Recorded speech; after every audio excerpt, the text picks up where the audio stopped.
Doctor R Uma Maheshwaran. Doctor R Uma Maheshwaran ഇവിടെ സൂചിപ്പിച്ചതുപോലെ അദ്ദേഹം ഒരു എയ്റോസ്പേസ് മെഡിസിനിൽ സ്പെഷ്യലൈസ് ചെയ്ത ആളാണ്.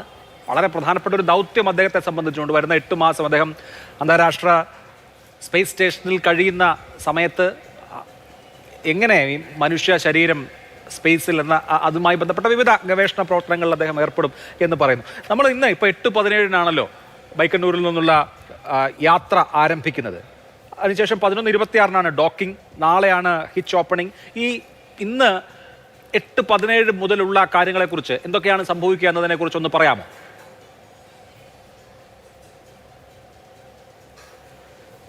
എട്ട് 17 ലോഞ്ച് തീരുമാനിച്ചിരിക്കുന്നത്. കൃത്യസമയത്ത് ലോഞ്ച് വിക്ഷേപണം തുടങ്ങുകയാണെങ്കിൽ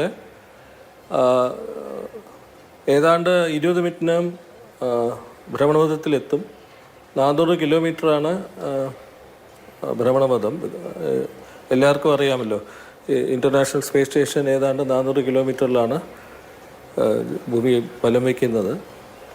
പക്ഷേ അത് കഴിഞ്ഞ് ഞാൻ മനസ്സിലാക്കുന്നത് 2 ഇൻ്റർനാഷണൽ സ്പേസ് സ്റ്റേഷനെ തന്നെ 2 പ്രാവശ്യം വലയം ചെയ്തതിന് ശേഷം ഏതാണ്ട് 3 മണിക്കൂറിന് ശേഷമാണ് ഈ ഡോക്കിംഗ് എന്ന് പറഞ്ഞ പ്രക്രിയ തുടങ്ങുന്നത്. അപ്പോൾ 3-3.5 മണിക്കൂറിന് ശേഷം ഈ സോയൂസിൻ്റെ പേടകം ഇൻ്റർനാഷണൽ സ്പേസ് സ്റ്റേഷനിൽ റഷ്യയുടെ ഭാഗത്തുള്ള പ്രദേശത്തേക്ക് ഡോക്ക് ചെയ്യും. അതിനുശേഷം അതിലുള്ള 7 ഇപ്പോഴുള്ള 7 ബഹിരാകാശ യാത്രികരുടെ കൂടെ ഇവർ 3 പേരും കൂടി ചേരുന്നതായിരിക്കും. ഇതാണ് ഞാൻ മനസ്സിലാക്കുന്നത് ഇവരുടെ യാത്രയെക്കുറിച്ച് ചുരുക്കി പറഞ്ഞു.